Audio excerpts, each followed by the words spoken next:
All right, welcome back to another Footy Thoughts episode. I'm Joey. Casey, we've got Joey decked out here to no one's surprise. Just had to rep for the winner of the Footy Thoughts Derby, but already talking or going to be talking about game week 10, which is pretty That's pretty crazy wild. as I Yeah. think about it. But yeah, recording this as of Wednesday. The EFL Cup games finished up. My Spurs were knocked out away to Newcastle. Palace beat Liverpool, Chelsea beat Wolves, and Arsenal beat Brighton. And I'm pretty sure I'm forgetting someone else, but those are the games from today that will impact Premier League, FPL to come in the future. But that's not what we're here to talk about. We're here to talk about Premier League. And with that, we'll start with the Saturday slate, which is back to the normal Saturday slate. You got It's five a fun one. It's a good one. compared to last week when there were only four, and two of them were only the 9 o'clock with Yeah. daylight savings now. We're hitting the 10 o'clock slate, but five games to start with, and we'll begin with the Brighton and Leeds game. Um, I believe Leeds held on against West Ham last game week, and Brighton went to Old Trafford and lost 4-2. I'm going to lean on Brighton here just because if you actually watch that United game, they did win 4-2, but it's kind of contradict what I'm going to say, but Yakuba Mensah must have lost the ball 5 times on these counterattacks. So I still enjoy. I think Brighton still have that counterattacking as well, just offensive pressure in general. And Leeds are night and day between home and Ellen Road and then away Mm. on the hmm road. So Danny Welbeck up top, Dio Gomez, Reuter had a good game today as well. So I expect Brighton to kind of get back to regular home form and multi-goal lead. Probably both teams to score, but I really like Brighton this week.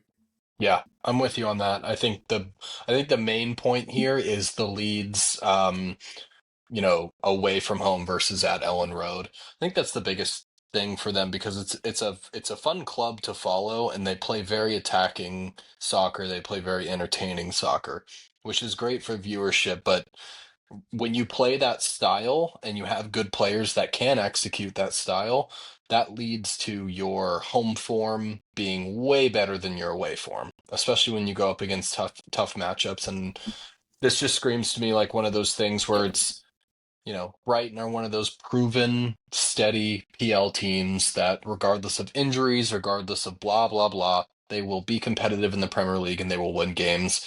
And they're not at that level. They are not at that level. So I lean heavily here in Brighton's favor. I could see it both teams to score. Brighton defensively have not been great at all. They can't keep clean sheets to save their life, which is the same. I mean, it's the same story we've been telling with Brighton for years now, but they continue to get wins because they're, so exciting with all their young guys going forward. But yeah, I say a 3-1, 2-1 Brighton type of game here. And I don't see Leeds really sniffing a chance. They're also the classic team where they could score 3 goals, but it would be like Jack Hinshelwood, like Baliba, like the most Yeah. random scores, and then obviously like a random dunk goal. But I will say though, not to be like, oh, I think they win by a lot or it's a close game, but if Leeds get an early goal, I can see it becoming very frustrating. They have the ability to make it very frustrating for any team to come back and score against them. But like I said, I like Brighton there. Uh, Yep. Moving on to the next game, Burnley against Arsenal.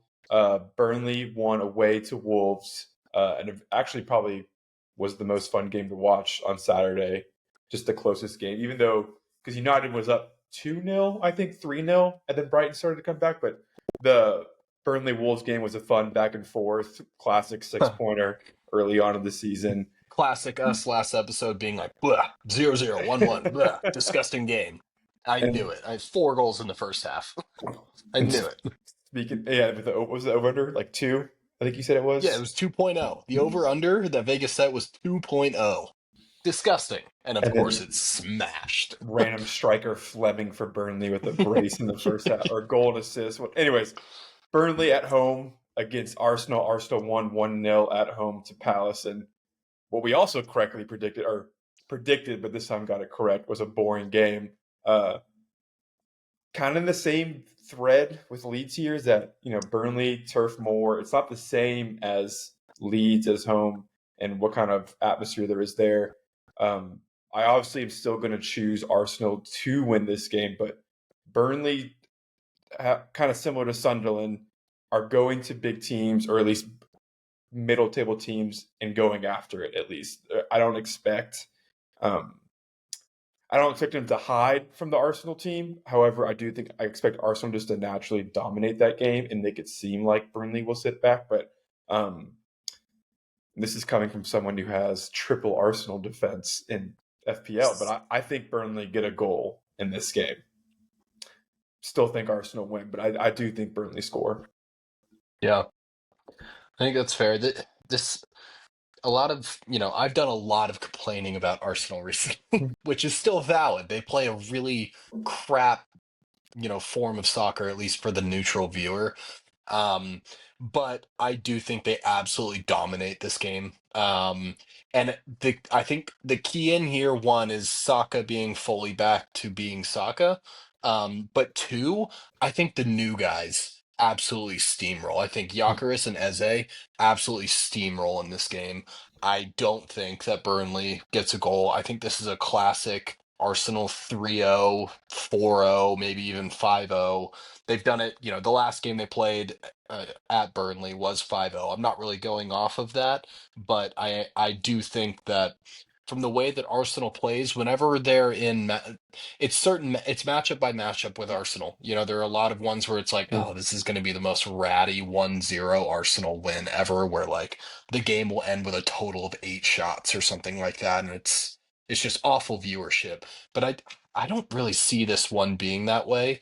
I see this being actually a quite exciting game, but Arsenal absolutely dominates, and they'll end the game with 20 to 25 shots. Gyökeres Eze being involved in goals, Saka probably being heavily involved in everything. Um, I do see this being kind of Burnley's going to try to lock it down, but they're not going to be successful. Own goals, maybe weird touches Mhm. everywhere, and that kind of thing. I think I'm just kind of going off the route of like Arsenal have the depth to rotate, but they've got the midweek game, and then they'll have midweek next week as well. So at least Burnley have that one game a week, and then it's a home game for them. I Yeah, would I would love a backdoor goal for Burnley to for them to score, but I just yeah, I have confidence in them, but obviously it's not like I'm not crazy prediction here, but I'm choosing Arsenal to win this game as well. yeah. Noted though, Gyökeres hasn't scored in his last 5 games, so it would be very bold of you to choose him to score against Burnley. But we move on to the Palace Brentford game. Two teams with I don't say good form, but they both played in the EFL Cup and won by 3+ goal margins, both keeping clean sheets. Palace beating Liverpool today, then Brentford beating uh, Grimsby, I think 5-0.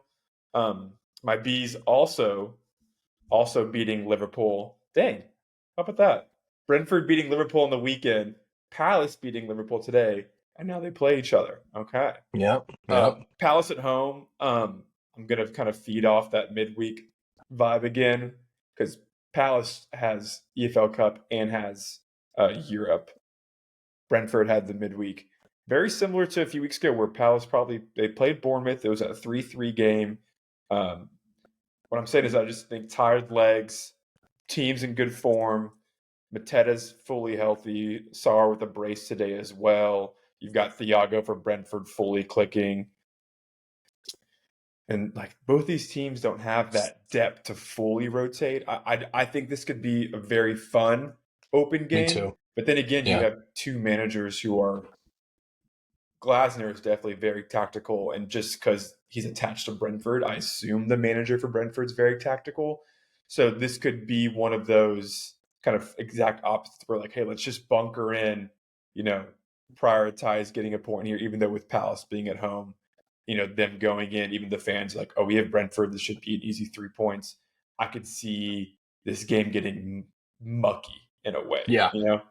No, I agree with you. I think we are about to make the same point, but my thing is that I feel like this game they're gonna try to make this game a very slow pace and a Mhm. very like we need to get at least 1 point here. Both teams feel like they can get 3 points from this. Well, Brentford not as much. I mean, Palace is very, very good this year, but it's one of those things where they're gonna try to be all tactical and have a slow game, but it's gonna end up with the tired legs and with the quality up front for both teams and the scoring form. It's going to end up being 3+ goals in the game, both teams scoring, that kind of thing, even if the viewership of it isn't like crazy exciting. So I'm kind of going in the same bucket as that, where I do think this will be a quote unquote tactical game, but not necessarily lacking in goals because of that. We expect Palace to take it to Brentford at home. It's just going to be if Brentford can counterattack well, Yeah, and which they can they've got always. Altara, who's probably Their not obviously specialty. he's obviously not the best, but he's one of the best. Just even athletes in general in the Premier Yeah, League as well. So, speedster. um, prediction wise, I'm just predicting Two goals. 1 either And team. exactly Yeah, it's in every really, yeah. game, just predicting. No, but and to choose, I will stick with Palace. So, you know, Me too. Me too. just Mateta's in red hot form as well. I mean, Yeah. he had like 3.5 xG in the last home game they had. So Yeah. I'll stick with the Eagles at home Yeah. against Brentford. Moving on, we've got Fulham versus Wolverhampton. Just you know, gross, just like how that was last week against any game Wolves is in. But Yeah. Wolves this is is just bad. this is possibly you know they call the 6 pointer like to the newly promoted teams play each other in the Premier League. This might be the Premier League 6 pointer if that makes so. Two established Premier League teams who are probably going to be fighting relegation. Fulham have so many players out, injured, or just coming back. They're really a broken squad right now. But you've got Wolves who are just. I think their only two wins this season. They have zero in the Premier League. Their only two wins are in the EFL Cup. So they go on the Yeah. road to Craven Cottage. Fulham have to get on track, and they are a team that can keep clean sheets at home.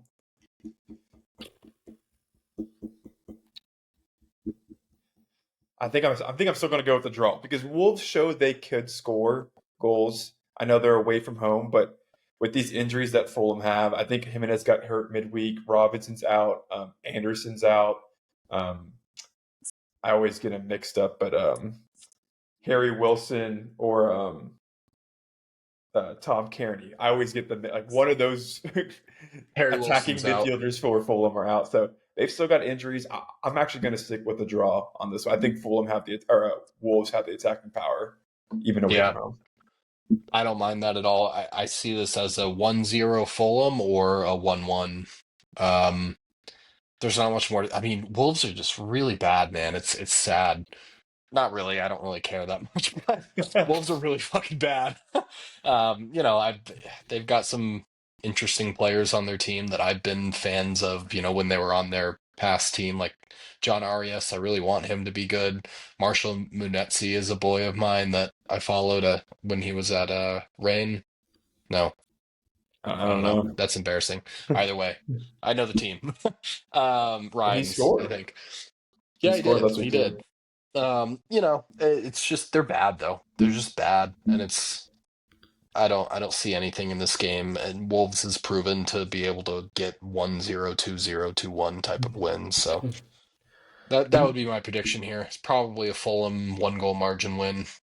Their morale is pretty low. They lost today 3-4 or four. They're at home, so yeah, 3-4 to Chelsea. So I mean, like Mm, they can't keep goals out, even though Chelsea's B team is still insane.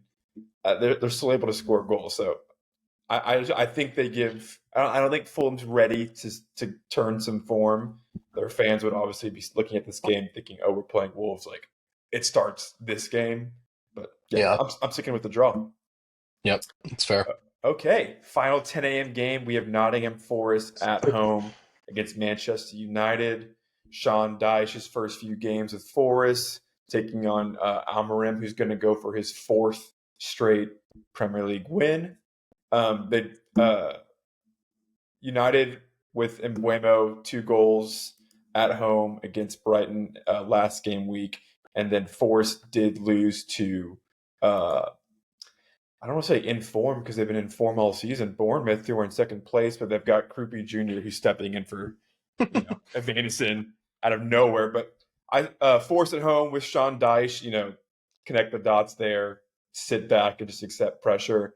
Um, I'm still not ready to flip the switch on United. I'm still not ready to, hey, we're here. Watch out. We're gonna score a goal. I mean, they're gonna score goals. I don't think they're gonna score goals away to Forest because it's not the Ange Forest; it's a Sean Dyche Forest. Yeah. Because, like I said, I think if it like this game, Mbuemo coming out game got the brace. I think if literally Brighton had any other right winger out there, this game might have been 4-4. Like like the Yeah. momentum would have Yeah. like I watched so many counterattacks from Minta just like step on the ball or kick it off his shin and just like kill like momentum. Like I don't expect an open game from Forest here, even though they spent so much in the summer and they have the talent to do that. I don't think that's going to be in their play style. But I wanted to say that I'm just not ready to, they won last week. Not ready to give United the all right, I'm riding. Y'all are winning. Let's go. Yeah. So, I prediction wise though, before you go, I'm gonna go with another draw here. Yeah. That's fair. I think the important part for me with the United topic is that in that game versus Brighton, Embuemo scored twice, Mm-hmm. Cunha scored, Mm-hmm. and Benjamin Sesko got an assist. So returns for all of these top three new guys that everyone is super excited about. I mean, these are three players that I've always thought were absolutely world class and very good players. So I was very excited to like see what can happen here. They all got returns in the last game, so I would imagine they carry that form regardless of who they're playing in the next game. They carry that type of Okay. energy with them to whoever they're playing. I'm not saying, again, I'm with you. I'm not on here we go type of train with United. Absolutely not.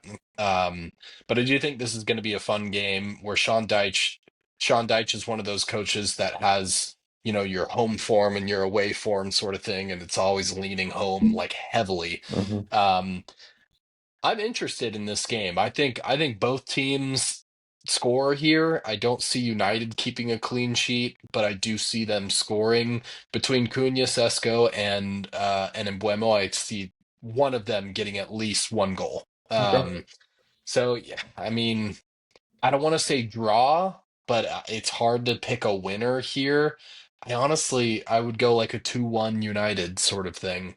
If I were to pick a winner, it would be United. Otherwise, I think a draw is a pretty fair argument here. Draw with both teams scoring, definitely not a 0-0. Okay. Yeah, I like that as well. So that's the 10 a.m. slate for Saturday morning. We move to the 12:30 game. My Tottenham Hotspur at home against Chelsea. Um,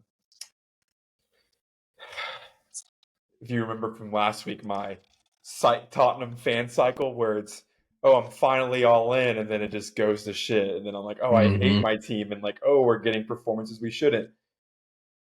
My team is shit. We're not getting a win in this game. Our home form has been terrible.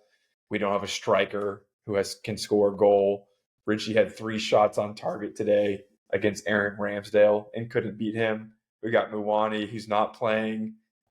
He's somehow still building fitness 10 weeks into the season. Solanke's injured.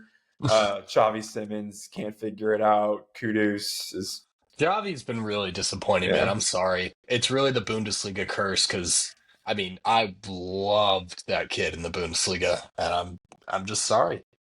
I mean, even And today, like Eze would have no, 10 we would have returns killed. in 10 We would have killed games. Eze too. It's just the curse.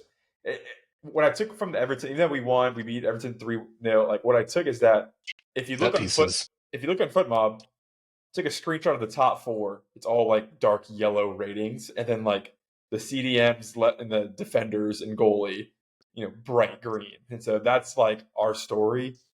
Now, just in general, like because Chelsea's always been a dominant team. Like we do not have a good record against Chelsea, and even the last time we played them at home in November, James Madison injury, Nicky Van de Ven hamstring injury. So just Oof. all around bad vibes from this matchup. It's hard to predict a goal. I mean, we can do set pieces. It's not like Chelsea is a big squad overall. They lost to Sunderland at home. They just barely beat Wolves. I just can't see this game as a get right game for our attack, if that makes sense. Yeah. I can see a set piece goal just because we've proven it that we can do it against big teams, and we have we've beat City and we have that under our belt. So I think we still score. It feels wrong going three straight draws in this game. I just think with what history tells us, I like a realistic take is going with Chelsea to win this game, especially Yeah. with they have Liam Delap back as well. Yeah. I would have to agree. I don't see this as like Xavi Simmons breakout game or like Kolo Muani comes up. Mhm. Like I don't see it being that kind of scenario, and it's just going to be kind of what we've seen from Tottenham so far, which hasn't been bad by any means, but it's been at least uninspiring. They haven't had anyone that's like really come through the woodwork. You know, Paulinho, I guess he's been a very good player Yeah, for you guys and scored goals and everything like that, but there really hasn't been a crazy amount. You could tell that brand new manager, a new structure, you can tell that there's those growing pains for sure. But I think the potential's there. But I do think that Chelsea, and like I'm pretty sure I said this in our first episode. Um, I mean, I predicted Chelsea to win the league this year, which might have been a little bit of a stretch now that we're in week 10. But at the same time, I mean, Chelsea's getting wins. They know, I mean, with their B team, with their like C team, even if that's even a thing in soccer, which it's not, but you know, even having to rotate, Chelsea is getting wins and they're scoring goals. So I'm excited for that because, and which is why I was excited with them in the first place. And I can see this as absolutely a disappointing loss for Tottenham where it's 1-1 going into the 70th minute and we get one, maybe even two goals from Chelsea to win the game. It's like a disappointing kind of choke from Tottenham for sure. I'll take Chelsea here. João Pedro I think has one shot in the box in the last 6 games. So Jeez, man. mark my words, he will Yeah. score a goal in this Yeah. game. Mark my words. That pains me, but just like I said, that Tottenham fan cycle. As soon as I think my team shit, they always surprise me. But You're it's in growing pains. Let the growing pains go out I have because to Thomas, watch Brennan believe in Thomas Johnson. Frank. Brennan Johnson wins the diagonal through ball every time down the right wing. Then he chops his feet, does a left step over feint, and then just passes the ball back to whatever trailing center is right behind us. It's just what he does, He's and never been it's good. He's just got a dad. That was really good. all right. Last game on Saturday, we've got Liverpool against Aston Villa.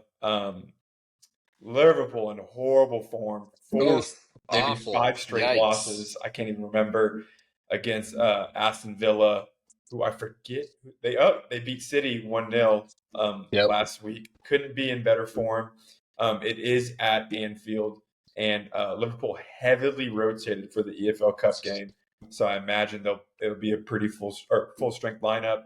Isak Hmm. missed out last week. I have to assume because he was pictured in training throughout the week, so I imagine he's just being rested for this. Um, I'm gonna stick with the draw, but it is. Oh, all right. Technical difficulties. Casey's still using his phone to record.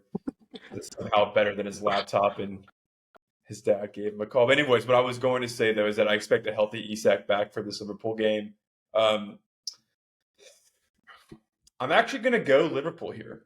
And it is vile and disgusting and gross. I just can't, like, what are they going to lose? 6 games, 7 games, 8 games in a row? Like, it's at Anfield, fully rotated EFL Cup. Um, and Villa did that in Europa League. They actually lost to like a 10th place Netherlands team to prep for the City game. So I just have to think I just view this as strictly gut take, get right game for Liverpool, and I see them winning and beating a very informed Villa, who actually did have Buendia go out injured, who was sneaky in some form and one of the main players for Villa this season. Yeah. I am in total agreement with you. When you follow soccer for a really long time, you start to get gut feelings of the flow of things. And like you could argue, I mean, Liverpool atrocious form and Villa incredible form, and be like, oh, Villa probably. Yeah. This is one of those games where it's just like, nope, it's Liverpool at home, Yeah. regardless of form, regardless of blah, blah, blah. It's Liverpool at home. And it's one of those like ebbs and flows of following soccer where you start to understand where it's like, yeah, Liverpool's probably going to win here. And I would absolutely agree. And guess what? I'll be very happy if they don't win. So I have a little out there. But either way, no, there's nothing more to say about it. I simply think Liverpool beats by probably a two-goal margin, I think, at home to Aston Villa. I mean, simple as that. I- like how you can compare with like NFL where it's like a primetime game is like different than like a noon kickoff. Like I have to imagine the Saturday night, because they're 3 p.m. here, so that must mean they're 8 or 9 p.m. kick whatever in Yeah. England. So like surely different atmosphere, Anfield at night under the lights. Like you gotta just like I said, just go. I know there've been bad performances, and I'm sure we said it during their last game where Liverpool at home, yeah, easy. Like I'm gonna say it again and predict it again, but I like to see Liverpool here, and I just like to think um, Ekatike and Isak similar to how they performed away to Frankfurt or Leverkusen in Champions League. Which team was it? Frankfurt. Similar to that, where they put up 5 goals in that game. Like they have that ability. I think Villa's better than Frankfurt, but I think they go from that game. They obviously rotate EFL Cup, and they can choose. Like they see what worked in that game and try and translate it over. But we'll Yeah. leave it at that. We both like Liverpool to win this game. That was the Saturday slate. We've got 2 games on Sunday. The first one being West Ham at home to Newcastle. As I looked at this, I I immediately thought of the first half statistics of the Leeds West Ham game, and even before that, just like how dominant Leeds was. I think Nuno is a good manager, and then I combine that with Newcastle's horrible away form. But I just don't think that like West Ham like quite literally have the players with the physical abilities to compete. They have Bowen, they have Paqueta, and then they have Fernandez. But besides that, like unless there's some academy studs who come through, like I still think that Newcastle, even with their horrible away form, still come away with the win, which is not like a crazy prediction with because of how bad West Ham have been. But it's you think like with Nuno and Sean, like they get this new manager bounce comes eventually. I just don't think it comes for West Ham. I think it's just going to Yeah. be a struggle for them. I think so too. And it's kind of sad, honestly, because West Ham have always been kind of that stalwart in the PL. And I just think the locker room is so messed up right now, and I don't agree with you. I don't think Nuno's a good manager. I mean, I don't think he's a bad manager. I think he's a crappy, Dude, he bottom took tier PL manager. he took That's four. I pretty. mean, come on. I mean, I don't know. I don't think he understands. I don't think he is at the level where he can come into any team and understand exactly what they need to do to be successful. And this is a tough. I'm not going to blame him for this, right? Because this is a very tough job with West Ham, but I just don't think he's going to do it right. Because West Ham, they have successful PL play. Thomas Suchek is a great player in the Premier League. Jared Bowen is a world class player in the Premier League. Lucas Paqueta has the potential to be a great player in the Premier League. So does Somerville, I think. Max Kilman, I really like a lot. Juan Bissaka is a proven Premier League player. Yeah, Like, finish last. It was so weird. Like the lineup he threw out was just. it's just The, he doesn't know how to handle the situation that they're in, and I don't blame him for that because it's a shitty situation. yeah, But at the same time, it's like West Ham have the players to be a competitive Premier League team like they have all years before. I just think the locker room is so broken right now that it would be tough for any manager unless they have the reputation of Sean Dyke to go in there and actually get wins for them and like be somewhat exciting. Like I just don't see it there, and I don't think Nuno was the answer at all. So I'm taking heavily Newcastle here. They probably saw, I mean, obviously they saw what he did at Forest, and obviously there was not much of a option, a coaching group to choose from. But I like, think he got wicked lucky at Forest. I'll tell you that much. and Callum Wilson came in too in that game and kind of turned it around. So maybe because I talked about last episode how Nuno's always had that big, powerful, like athletic striker with Robin Minutes at Wolves, and obviously Chris Wood at Forest. Like maybe the skeleton of Callum Wilson could be that for West Ham because it's not Jared Bowen, it's not Paqueta, and like I get like the hype around Somerville. I don't see sustainable talent in this team outside of Paqueta and Bowen, and those two players aren't the players that succeed under a Nuno style. So Yep. that's where I kind of you know splitting hairs there, really, because like obviously Bowen's great, and Paqueta. I think Paqueta was linked with City over the summer too, if I remember correctly. So they Yeah, clearly have it talent, but was. it's And just they had the betting scandal. that's him. Yeah, I I'll say just like don't be surprised if just because of how bad Newcastle's forming that West Ham does get something out of this. But I will still lean Newcastle here. Okay. The second game and last game on Sunday, we have Manchester City against Bournemouth, a sitting in top four, so maybe top six game in the current Premier League standings. Bournemouth are Yep. in second place. City's probably fifth or sixth. Holland did blank last game week against um, against Aston Villa. City did win 3-1 away from home against Swansea in the EFL Cup. Holland did not play, rotated lineup. I, I, the same way that Semenyo played against Liverpool game week one, if you remember, I can see sort of a standout game from him as well. I still think that City at home um, get it done, but I like sort of a 3-2 here. Maybe I don't Yeah. like 2-1 because I think City aren't that great defensively, and Bournemouth with Krupi, with Semenyo, with a more healthy Justin Kluivert, like they're going to get more in sync um, as they continue. But I still like City here, which crazy bold take, but with Bournemouth's form, I think they give him a game. Yeah. I'm with you there, and I've said this for probably years now, but City with Rodri versus City without Rodri is just so different defensively. Um, and I don't remember what happened to Rodri, but apparently there's a muscle injury, but he's back in training, so he could start. But if they don't have Rodri to start at that spot, um, I don't see City keeping a clean sheet here because Bournemouth is going to be an exciting opponent to watch Mm-hmm. against City. Yeah, I'm going to echo that. I think Justin Kluivert is really big to get back. Semenyo is one of those I would consider pretty world-class players that he's one of those guys that like you'll see show up in like the least probable matchup. That's when he'll show up, not at home against Burnley or Wolves or something. He'll show up massively away to City or away to Chelsea or something like that.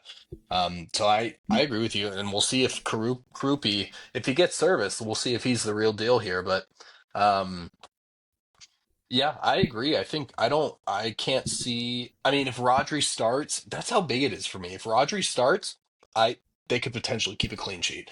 If he doesn't start, absolutely not. They're not keeping a clean sheet. And then, Donnarumma is excellent and everything, but I don't know. This Bournemouth attack is exciting. So I would say, yeah, a 3-2, maybe 3-1 City, maybe even like a 2-2.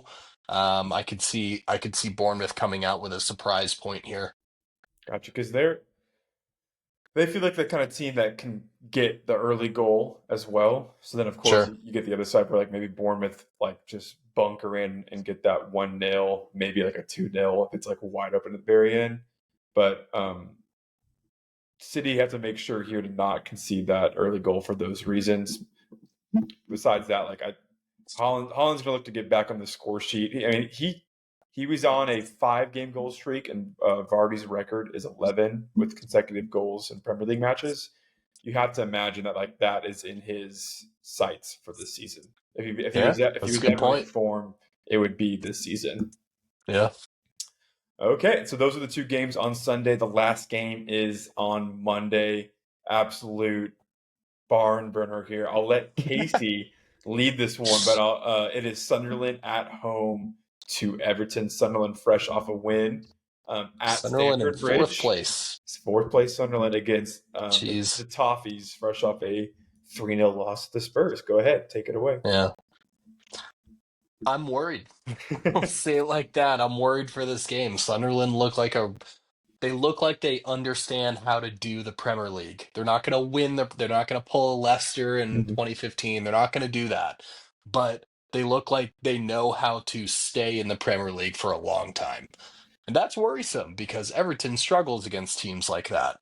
And I don't know, Beto, man, like I love the guy. He puts in a shift every single game, and it's just frustrating when you have someone whose sole job is to score goals and finish big chances that he's provided, and he has, I mean, probably 3 to 4x more big chances missed than he does goals. And it's just tough. Like you can't. I mean, our attack is still like Jack Grealish is awesome. NDI is awesome. Idrissa Gay is a godsend. I mean, James Garner is absolutely world. He is a breakout season for sure. But it's just like, what are you gonna do when you can't get that person that you're like, you need to score the first goal of this game because we're gonna set you up with 3 different chances within 20 minutes. You just can't do it. So it's kind of heartbreaking right now. But uh, yeah, I don't know. I don't see it for Everton here. I don't see it for Sunderland though either. Like we've been okay. I mean, if Sunderland are like super dangerous on set pieces, then we might be screwed based off of last game. I don't know if I'm sure you were aware. I don't know if you were watching, but I mean commentators curse hit hard in that game. Right I didn't when see it. No, I didn't see it. Tottenham had their first corner and it was all quiet in the stadium. They were just like raising their hand to take the corner. The commentators like pulled up a stat in the band and they're like, Everton is the only team that have not conceded from a set piece this this season. Oh And I was gosh. like, sick. Conceded right there. Conceded another one, and it's just like, really? Um, I would say a 1-1 here. I'm not stoked for this. I'm not stoked for this. I'll tell you, we struggle against games like this, in games like this. Only thing I'll add is that Sunderland was a team last week where, you know, they had easy fixtures, which helped them get to the form they were at, and this was going to be the start of a switch with more difficult fixtures. Yeah, I mean, they scored late against Chelsea. It's not like they won 1-0 and then just hid and, you know, 10 guys behind the ball. Like, they won that game outright. And so now maybe you get sort of the storyline where it's like, okay, we huge win against Chelsea. Now we're home against a bottom table team. lesser opponent right now. Like Absolutely. like maybe they're gonna go in expecting to win and kind of get their Premier League wake up call because we've I highlighted a kind of like lot. that take. We've highlighted a lot that they did the like what they did well compared to other promoted teams is they acknowledge the players who got them there, but they're like, you're not gonna help us from here on out. So I Yep. don't know whether that's like they didn't sell them, but they didn't like they're not getting playing time. They're keeping them on Yeah. their like whatever it may be. But now like you have not misfits, but that you don't have Premier League guys in this squad. You have a squad that makes Yeah. sense, but they don't have that experience yet. So like I think Sunderland wins against what you're saying, but like I can firmly you could convince me easily that like this is a slip up game for them because it's like Yeah. zoom out like this is like oh an easy win like we can if we just beat Sure. Chelsea Yeah. we can beat Everton They're so they're expecting 3 points coming out of this yeah. easily. Yeah, Yeah. for sure. I agree with you there. Look at that. Look at that. Huh. Well, that was the last game this game week 10, and it was on Monday, 2 p.m. kick. We will wrap it up with our goal scores. The boys are in, well, I guess me specifically, horrific form. Casey is in two of his last three correct. He had Semenyo last week. I had Woltemade, who, of course, he didn't score on Saturday, but he scored against Tottenham today. Uh, looking at this game week, I'm feeling confident about our goal scorers. I haven't chosen him yet, so I'm going to go with Mateta for Crystal Palace at home to Brentford. What about you? Yep. I think I'm gonna do a Holland this week. I can't really think of the headache of with this slate. I don't know about it, so I'm just gonna take my Holland here, and I if he doesn't score, that's gonna be very funny. But yeah, I'll do Holland at home to Bournemouth this week. I think it's gonna be I'm gonna be tuning into that game regardless. So I think that's a fun, safe This pick feels this week. this We'll feels see. like a good one. Like we don't go crazy. Like it's so tough looking at my picks that haven't hit because like I've chosen like home games against bad teams, and it's Yeah, just this one feels good though. Like I feel like we're obviously Holland, and I'm choosing an informed striker. So yeah. fingers crossed. Fingers Fingers crossed. crossed. All right. So that was our game week 10 episode. Um, yeah. Keep an eye out for us next week. And I don't know. Peace. That's it. Peace.